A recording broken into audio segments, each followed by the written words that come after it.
Queridos hermanos, buenos días. Continuamos con el video número 103, Esdras, preparando el camino para nuestro Señor. Es preciso escuchar la palabra, orar. Cristo viene pronto. Tenemos que ir preparando el camino para recibir a nuestro Padre Celestial. Antes de continuar con el video número 103, vamos a leer un pensamiento, gracia para todo momento. Un corazón en paz. La sabiduría que es de lo alto es primeramente pura, después pacífica, amable, benigna, llena de misericordia y de buenos frutos, sin incertidumbre ni hipocresía. Santiago 3:17. El corazón de Jesús era puro. Miles adoraban al Salvador, pero él se contentaba con una vida sencilla. Las mujeres lo cuidaban. Lucas 8:1-3. Pero nunca se le acusó de tener pensamientos lujuriosos, menospreciado por su propia creación, pero dispuestos a perdonarlos aún antes de que pidieran su misericordia. Pedro, quien anduvo con Jesús por 3 años y medio, lo describió como un cordero sin mancha y sin contaminación. 1 Pedro 1:19. Luego de pasar el mismo tiempo con Jesús, Juan dijo, y no hay pecado en él. 1 Juan 3:5. El corazón de Jesús tenía paz. Los discípulos se inquietaron por la necesidad de alimentar a miles, pero Jesús no. Él dio gracias a Dios por el problema. Los discípulos gritaron atemorizados en la tormenta, pero Jesús no. Dormía tranquilamente. Pedro sacó la espada para combatir a los soldados, pero Jesús no. Él extendió su mano para sanar. Su corazón tenía paz. Dios sana nuestras heridas. Tenía compasión de ellos. Mateos 14:14. La palabra griega que se traduce compasión es splasnizomai, que seguramente no significa mucho para ti, a menos que estés en la profesión médica y estudiaras esplanología en la universidad.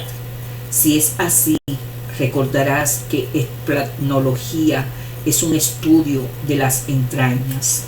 Cuando Mateo escribe que Jesús tenía compasión de la gente, no está diciendo que sentía ocasionalmente pena por ella. No, el término es mucho más gráfico.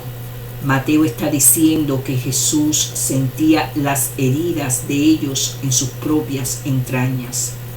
Sentía la cólera del lisiado, sentía la herida del enfermo, sentía la soledad del leproso, sentía la vergüenza del pecador. Y una vez que sintió sus heridas, no pudo dejar de sanar sus heridas. Amén. Esdras. Video número 103.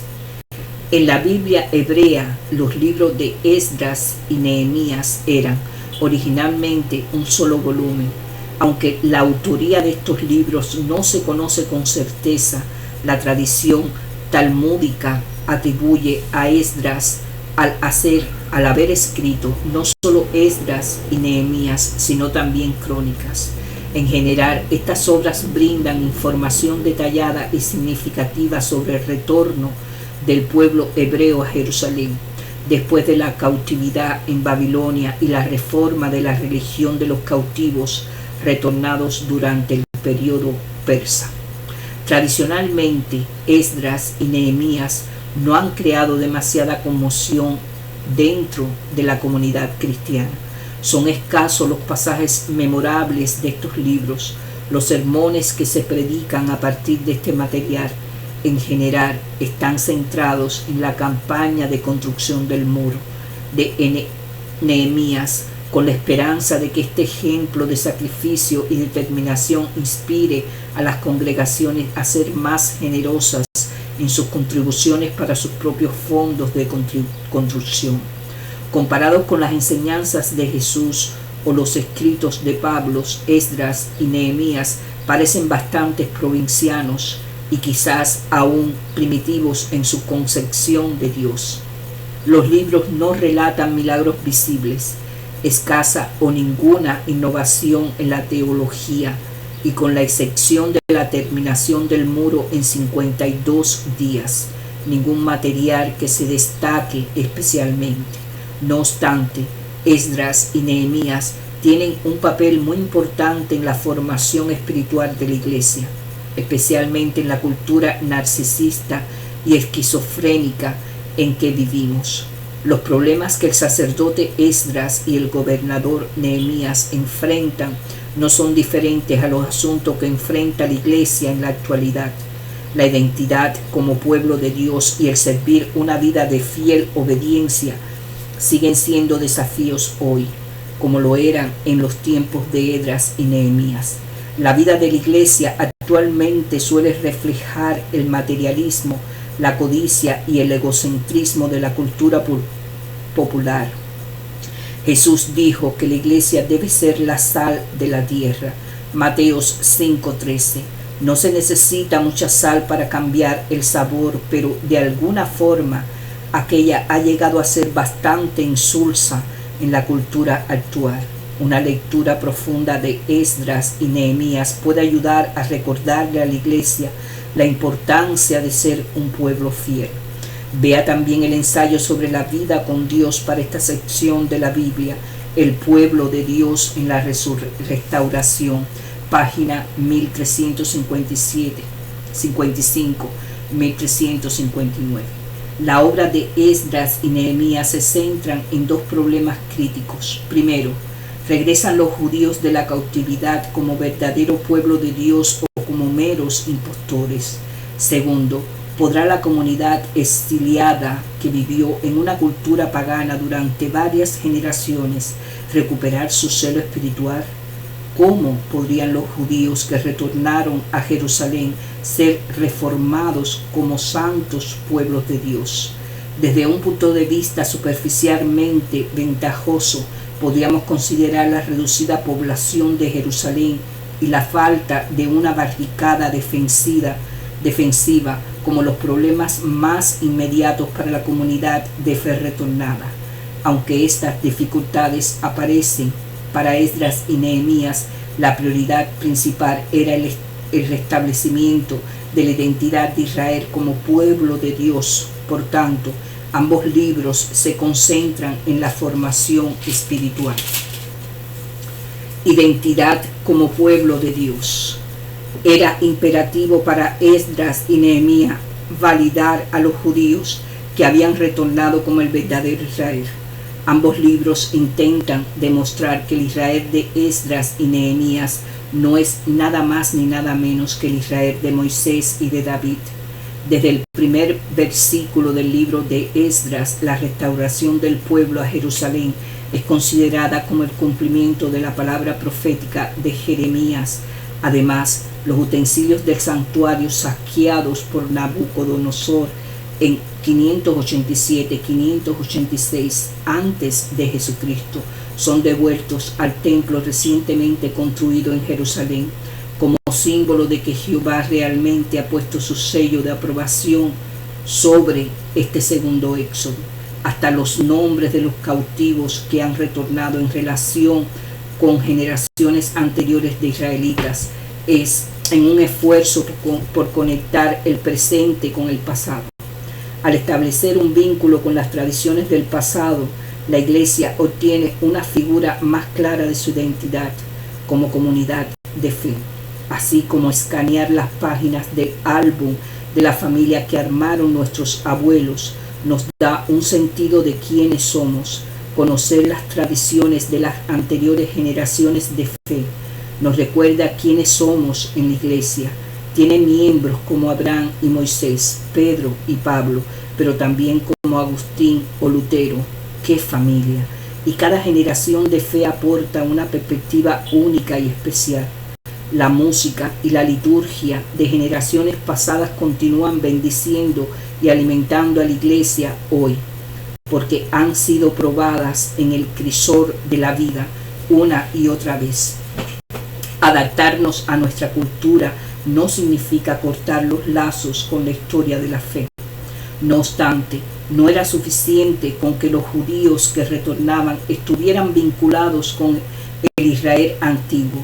Los libros de Esdras y Nehemías debían desafiar al pueblo a comprometerse nuevamente con lo que significaba ser un pueblo de fe en su propio tiempo. Era importante estar vinculado con el Israel antiguo por medio de las tradiciones sagradas, pero ahora la nueva comunidad debía formar su propio legado espiritual. El pueblo debía aprender nuevamente las disciplinas de la fe para poder ser un pueblo santo. Formación espiritual, adoración. La historia de Esdras comienza cuando Ciro emite un decreto que da libertad a los judíos cautivos para que quien haya quedado suba a Jerusalén en esta que está en Judá y edifique la casa de Jehová Dios. Esdras 1:3. No es Israel como nación lo que preocupa principalmente al autor, sino Israel como comunidad adoradora. La adoración es la razón de ser intrínseca para el pueblo de Dios. No mucho después de la llegada de Zorobabel y su gente a Jerusalén, durante el primer regreso, el altar del Señor fue reconstruido y comenzaron a ofrecerse sacrificios. Esdras 3, con la terminación del templo, se reúnen en celebración y adoración. Esdras 6, después de la lectura de la ley del pueblo, una vez más explota en adoración. Inclinados a tierra, Nehemías 8:6. En Esdras y Nehemías, la oración, la confesión de pecado y el ayuno están incorporados en la experiencia de adoración. La adoración sería el molde que daría forma a estos judíos retornados como pueblo de Dios. Algunas veces la adoración era gozosa y celebratoria, otras el pueblo no podía dejar de llorar. La iglesia tenía muchas cosas para hacer: evangelismo, ministerio pastoral, enseñanza y predicación, pero la más importante es la adoración. La casa de Dios es, primero que nada, casa de oración. Las palabras, las reformas espirituales de Esdras y Nehemías colocan a las escrituras como esenciales para la vida de formación espiritual. De hecho, muchos eruditos creen que fue durante este tiempo que Israel se convirtió en pueblo del libro. De aquí en adelante, en la vida de Israel, las escrituras tendrían un papel indispensable. Los libros de Moisés guían las reformas de Esdras y Nehemías, recordando al pueblo las obligaciones del pacto. Pero la palabra de Dios no solo recuerda a Israel los deberes de la fe, el texto sagrado también exige obediencia.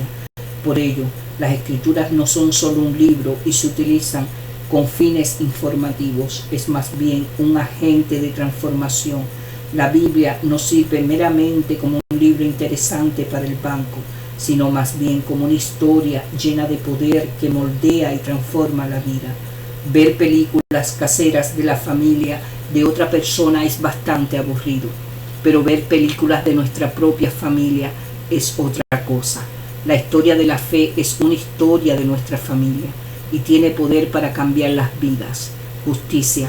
Los profetas Amos, Oseas, Isaías y Miqueas, más de 100 años antes de la cautividad en Babilonia, expresaron vigorosamente su preocupación porque Israel ignoraba la situación penosa de los pobres y los marginados en su sociedad. La compasión de Dios por los hombres se puso de manifiesto en su preocupación por los israelitas cuando eran cautivos en Egipto.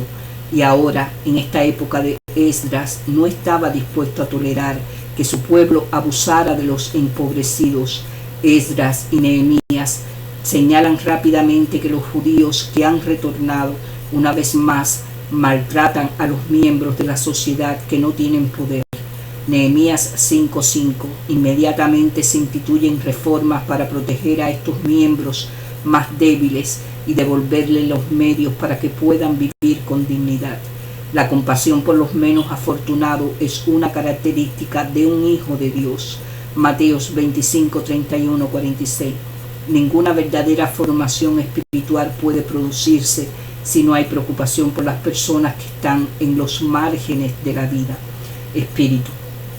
La sensibilidad y la dependencia del Espíritu de Dios no son inusuales en los registros de los libros. Expresiones como la mano de Jehová o ayuda de Dios expresan esta dinámica del Espíritu. Es un elemento sutil pero fuerte en la reforma de la nueva comunidad. La mano de Dios determina el destino de Israel en todo Esdras y Nehemías. Ambos líderes demuestran tener mentes y corazones sensibles a las obras del Espíritu. El Espíritu de Dios es una presencia poderosa, pero tierna. No entra donde la puerta está cerrada con llave, solo entra donde hay un cartel de bienvenida. Santidad. Los críticos han expresado duros juicios sobre las reformas que llevaron a las separaciones de familias en Esdras y Nehemías. Enviar de regreso a las esposas extranjeras, Esdras 9:10, y todo aquel que no perteneciera a la comunidad de la fe, Nehemías 9:13, ha sido considerado como un intento por construir una comunidad exclusiva. Vea las notas sobre Esdras de Israel. Estaba en una lucha sobre Esdras 9. El contexto de esta reforma tiene en gran peso en tan radicales decisiones. La misma fe de Israel estaba en una lucha de vida o muerte, y las reformas sirvieron para fortalecer la concepción de Israel sobre el costo de la obediencia. Las instrucciones de Nehemías en el sentido de que los hijos y las hijas de Israel no tomaran cónyuges extranjeros mitigan en cierto modo la dureza de las reformas. Nehemías 10:13. Por otra parte, el énfasis en la observancia del día de reposo y la obediencia a los requisitos del pacto aporta la necesaria corrección a la permisividad religiosa de Israel. Vivir una vida de santidad es lo que diferencia a los creyentes del mundo, pero Jesús también nos ordena estar en el mundo. En muchos sentidos, la iglesia primitiva fue el modelo de cómo vivir en una cultura mundana sin someterse al espíritu de la fe. Formación espiritual, solo el comienzo. Esdras y Nehemías reconocieron que la comunidad de la fe estaba en peligro de implosión espiritual. Para reclamar su identidad como pueblo de Dios, reinstituyeron las disciplinas de la vida espiritual que habían aprendido las generaciones anteriores de la fe, adoración, oración, ayuno, justicia social, sensibilidad al Espíritu de Dios y muchas otras. Ambos creían que podían desarrollar una comunidad espiritual ideal al cumplir cuidadosamente las formas y las tradiciones del pasado. Lamentablemente, aún después de todas las reformas, la comunidad potestílica estaban lejos de ser ideal. Pronto su conducta espiritual se convirtió en motivo de orgullo y arrogancia. Para la época de Jesús, Israel una vez más había caído en la esterilidad espiritual. El judaísmo del primer siglo, que había deteriorado hasta convertirse en una interminable serie de disputas sobre la Torá, siempre existe el peligro de que la persona o la comunidad que toma en serio los caminos de Dios convierta a las disciplinas espirituales en un fin en sí misma. Ellas solo permiten que nuestro corazón cumpla con lo único que verdaderamente puede transformarnos. La fe solo se refiere a Dios.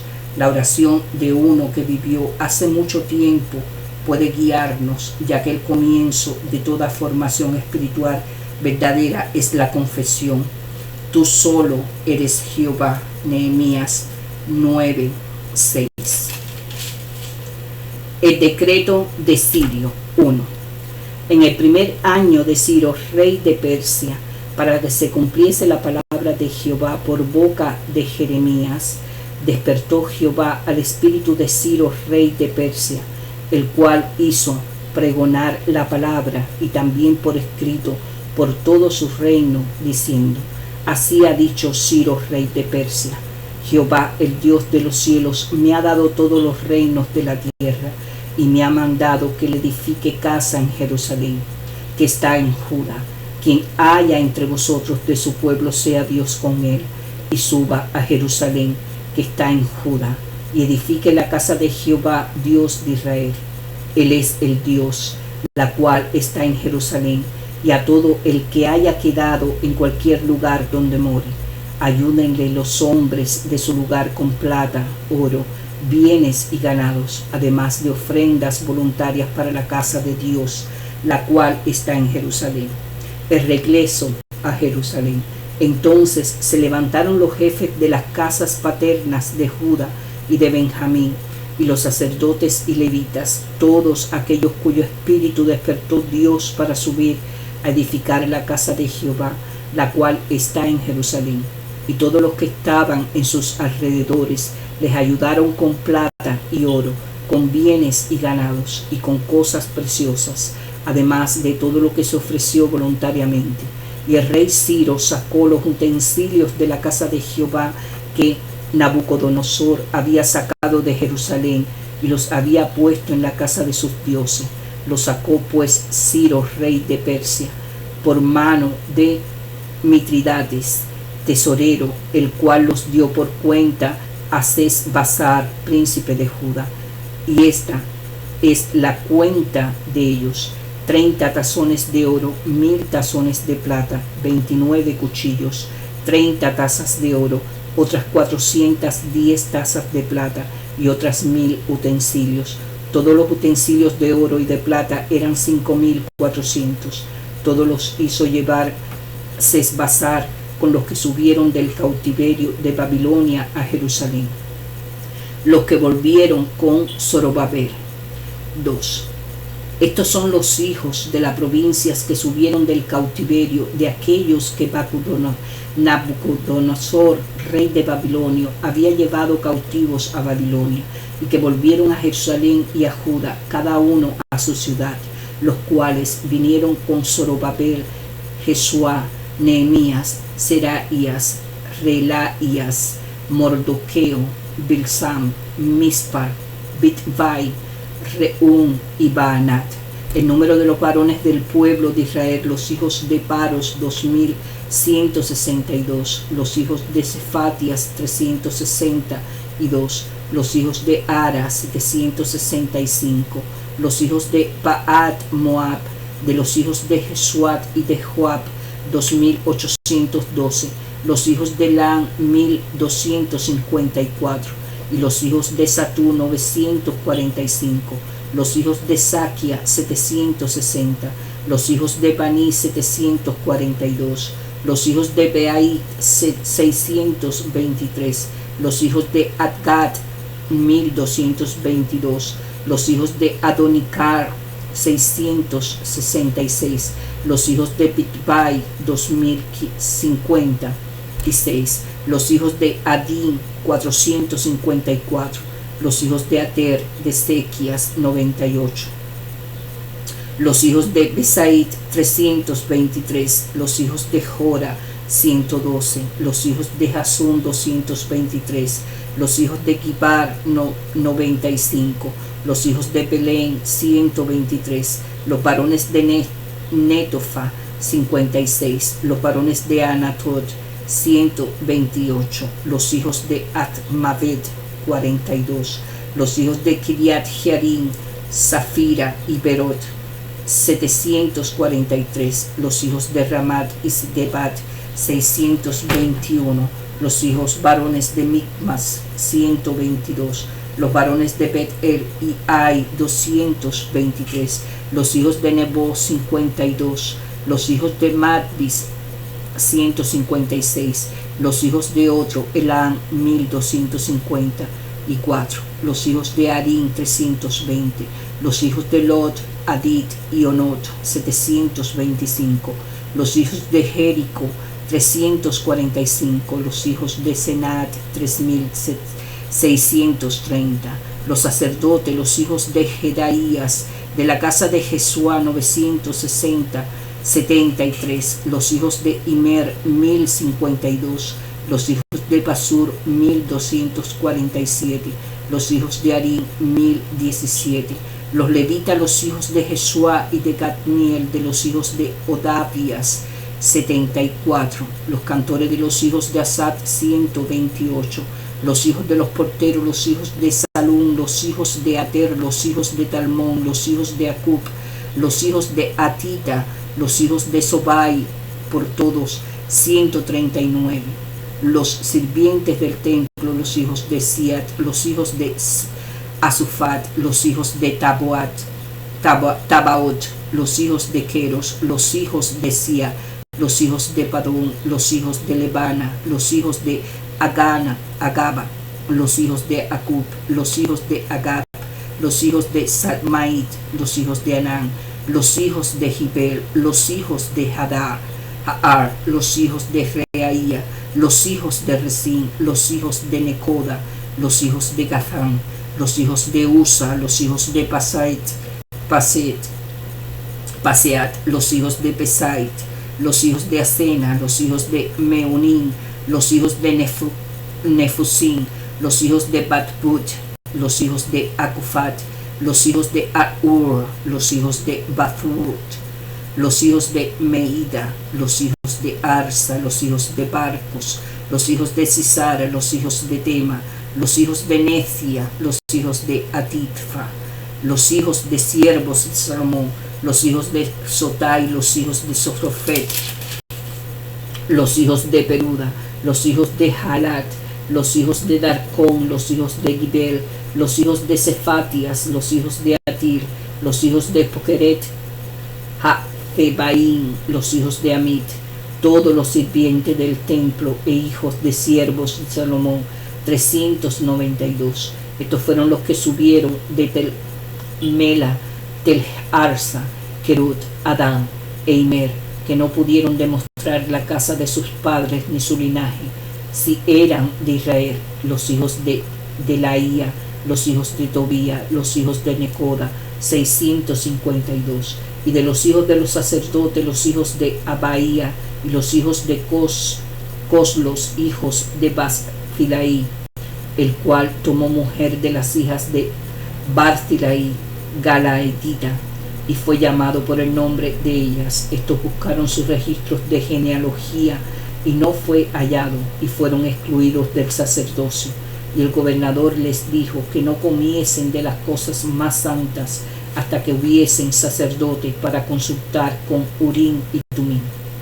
Toda la congregación, unida como un solo hombre, era de 42.360, sin contar sus siervos y siervas, los cuales eran 7.337, y tenían 200 cantores y cantoras. Sus caballos eran 736, sus molas 245, sus camellos 430, y 5 asnos 6.720. Y algunos de los jefes de las casas paternas, cuando vinieron a la casa de Jehová que estaba en Jerusalén, hicieron ofrendas voluntarias para la casa de Dios, para reedificarla en su sitio.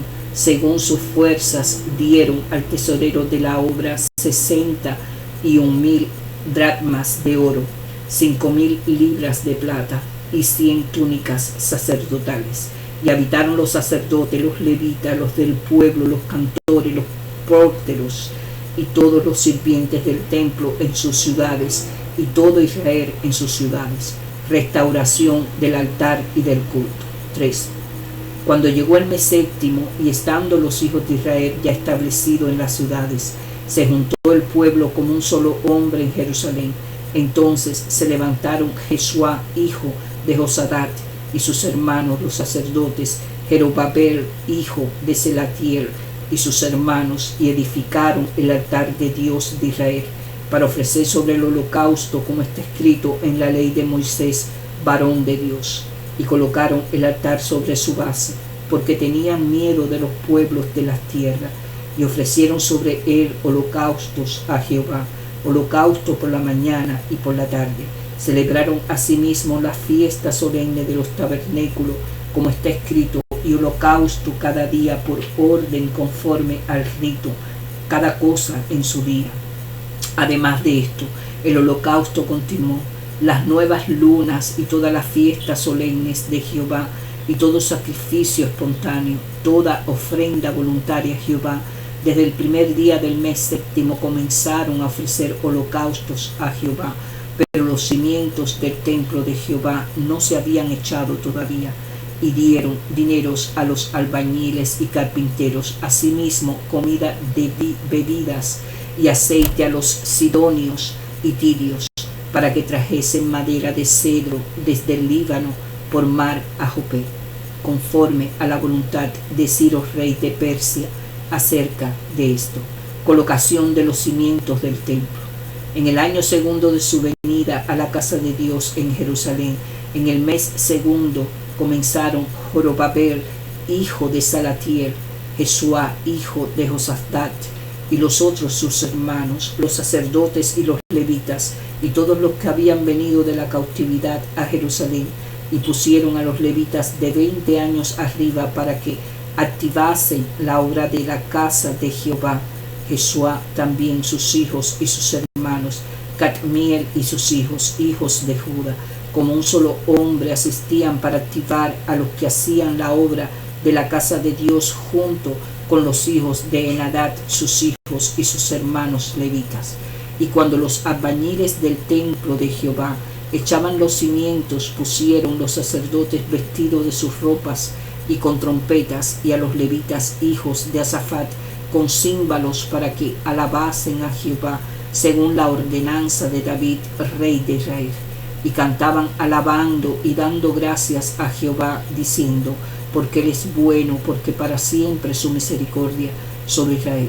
Y todo el pueblo aclamaba con gran júbilo, alabando a Jehová, porque se echaban los cimientos de la casa de Jehová. Y muchos de los sacerdotes, de los levitas y de los jefes de las casas paternas, ancianos que habían visto la casa primera, viendo echar los cimientos de esta casa, lloraban en alta voz, mientras muchos otros daban grandes gritos de alegría, y no podían distinguir el pueblo el clamor de los gritos de alegría, de la voz del lloro, porque clamaban el pueblo con gran júbilo, y se oían el ruido hasta de lejos. Los adversarios detienen la obra, oyendo los enemigos de Judá y de Bet-Bajamín, que los venidos de la cautividad edificaban el templo de Jehová, Dios de Israel, vinieron a Zorobabel y a los jefes de casa paternas, y les dijeron: edificaremos con vosotros, porque como vosotros buscamos a vuestro Dios, y a él ofrecemos sacrificio desde los días de Sar-Adón, rey de Asiria, que nos hizo venir aquí. Zorobabel, Jesuá y los demás jefes de casas paternas de Israel dijeron: no nos conviene edificar con vosotros casa a vuestro Dios, sino que nosotros solos la edificaremos a Jehová de Israel, como nos mandó el rey Ciro, rey de Persia. Pero el pueblo de la tierra intimidó al pueblo de Judá y lo atemorizó para que no edificara. Sobornaron además contra ellos a los consejeros para frustrar sus propósitos todo el tiempo de Ciro, rey de Persia, y hasta el reinado de Darío, rey de Persia. En el reinado de Asuero, en el principio de su reinado, escribieron acusaciones contra los habitantes de Judá y de Jerusalén. También en días de Artajerjes escribieron Bislam, Mitridates, Tabel y los demás compañeros suyos. Artajerjes, rey de Persia, y la escritura y el lenguaje de la carta eran en arameo. Reún, canciller, y Simsai, secretario, escribieron una carta contra Jerusalén al rey de Artajerjes. En tal fecha escribieron Reún, canciller, y Simsai, secretario, y los demás compañeros suyos, los jueces, gobernadores y oficiales, y los de Persia, de Eret, de Babilonia, de Susa, esto es, los elamitas y los demás pueblos que el grande y glorioso Asnapar transportó e hizo habitar en las ciudades de Samaria y las demás provincias del otro lado del río. Y esta es la copia de la carta que enviaron al rey Artajerjes. Sus siervos del otro lado del río te saludan. Sea notorio al rey que los judíos que subieron de ti a nosotros, vinieron a Jerusalén y edifican la ciudad rebelde y mala y levantan los muros y preparan los fundamentos. Ahora sea notorio al rey que si aquella ciudad fuere reedificada y los muros fueren levantados, no pagarán tributo, impuestos y renta, y el erario de los reyes será menoscabado, siendo que nos mantienen del palacio. No nos es justo ver el menosprecio del rey, por lo cual hemos enviado a hacerlo saber al rey, para que se busquen en el libro de las memorias de tus padres. Hallarás en el libro de las memorias y sabrás que esta ciudad es ciudad rebelde y perjudicial a los reyes y a las provincias, y que de tiempo antiguo forman en medio de ellas rebeliones, porque lo que esta ciudad fue destruida, hacemos saber al rey que si esta ciudad fuera reedificada y levantados sus muros, la región de más allá del río no será tuya.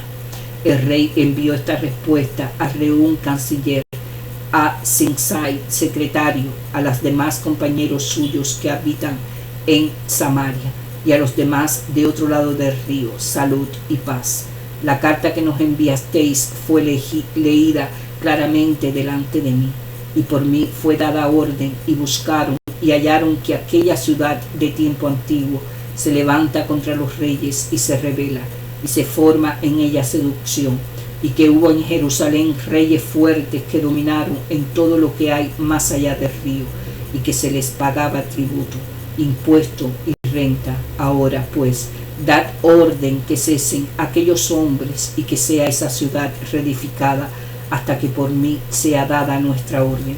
Y mirad que no seáis negligente en esto, porque habrá de crecer el daño en perjuicio de los reyes. Entonces, cuando la copia de la carta del rey Artajerjes fue leída delante de Reún y de Simsai, secretario, y sus compañeros, fueron apresuradamente a Jerusalén a los judíos y les hicieron cesar con poder y violencia. Entonces cesó la obra de la casa de Dios que estaba en Jerusalén y quedó suspendida hasta el año segundo del reinado de Darío, rey de Persia. Momentos de análisis.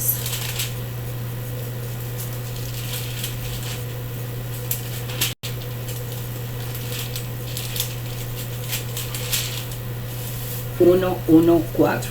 Despertó Jehová el espíritu de Ciro, rey de Persia. Para la mayoría de los observadores casuales, los líderes y gobernantes de nuestro mundo, ricos y poderosos, determinan el curso de la historia. Pero hay quienes ven la vida a través de los lentes de la fe y ven la mano de Dios en la historia. Para las personas que tienen esta visión, la historia es guiada e impulsada por una mano invisible. Desde esta perspectiva, el rey poderoso no toma arbitrariamente la decisión de liberar a los judíos cautivos, sino más bien es un instrumento del Dios de los cielos. 1:3. Edifiqué la casa a Jehová. La adoración siempre ha estado en el centro de nuestra relación con Dios. La reconstrucción del templo serviría como recordatorio visible de que la adoración es la prioridad principal para los hijos de Dios. La vida de una iglesia consiste de muchas obras buenas y maravillosas, pero la más importante es la adoración. 1:5-6. Todos aquellos cuyo espíritu despertó Dios. El pueblo de Dios suele hallar difícil de abandonar la comodidad de este mundo para cambiarlo por la exigente y disciplinada vida de fe. Hay evidencia de que los judíos en la cautividad se habían sentido como en casa en Babilonia. Una historia como la de Daniel, sobre la fidelidad, solo sirve para subrayar que demasiados judíos exiliados comprometieron sus convicciones religiosas. Pero consiguiente, el Señor tuvo que despertar los espíritus de sus propios hijos, así como el de Ciro. La iglesia debe estar constantemente atenta al impulso de Dios, de lo contrario cae en una modorra espiritual sedada por la cultura de Babilonia. 1:7-11. Sacó los utensilios de la casa de Jehová que Nabucodonosor había sacado. El rey Ciro devolvió los utensilios del templo de Salomón a los judíos que retornaron.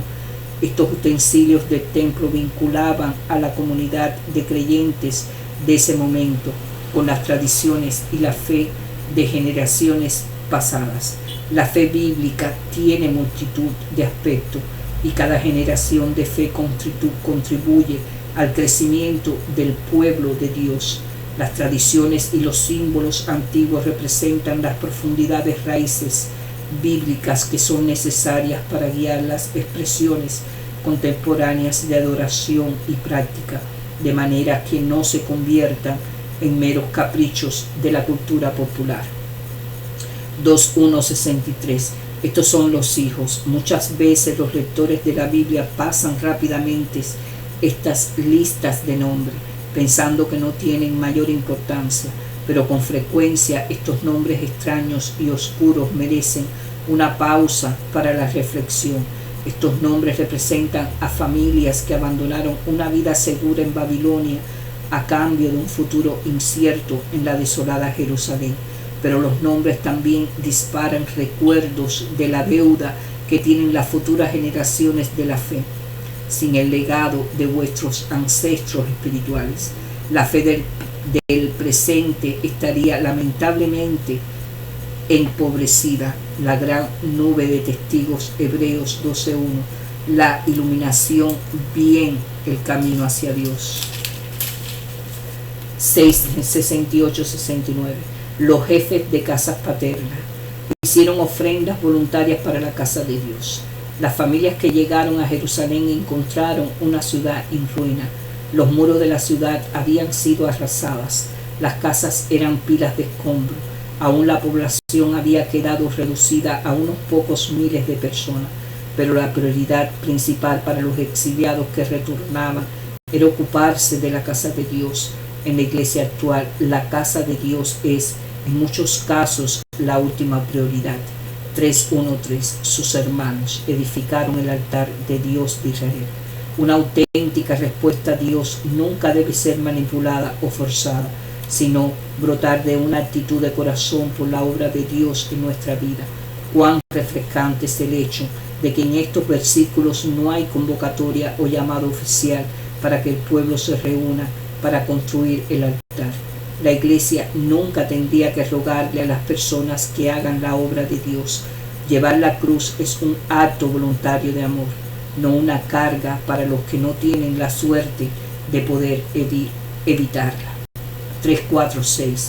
Como está escrito, la construcción del altar y la observancia de los sacrificios siguió estrictamente el modelo de las antiguas tradiciones de Moisés. La comunidad restablecida reconocía vez tras vez la importancia de mantener la continuidad de la tradición mosaica. Tradición no tiene por qué ser una mala palabra en la vida de la iglesia. En tiempos confusos y problemáticos, la tradición puede brindar direcciones y guía. 3.8.13. Cuando los albañiles echaban los cimientos, la adoración comenzó en el templo aún antes que se terminara la construcción, así como la verdadera adoración comienza mucho antes de que las personas entren al santuario. Nuestra respuesta, 3.10.13, adoración. Las experiencias de adoración varían. Algunos adoradores gritan de gozo, otros ríen, otros más lloran. Cada uno de nosotros llega a adorar con una historia diferente. Y Dios misteriosamente toca nuestro corazón en su punto de mayor necesidad. ¿Cómo, querido hermano, se encuentra Dios con usted en la adoración? Vea también el índice de disciplinas espirituales. 4.1.4. El pueblo de la tierra intimidó al pueblo de Judá. No debería sorprender el hecho de que hubiera oposición a la reconstrucción del templo. Rara vez se puede cumplir la obra del reino sin conflicto. En este caso, la oposición llegó disfrazada de apoyo. Los adversarios ofrecieron ayudar a la construcción del templo. Zorobabel y los demás líderes declinaron rápidamente tal oferta de asistencia. Aunque era cierto que los adversarios adoraban a Jehová, También daban honor a otros dioses. Los exiliados que habían retornado tenían plena conciencia de que su cautividad había sido motivada por el discretismo religioso.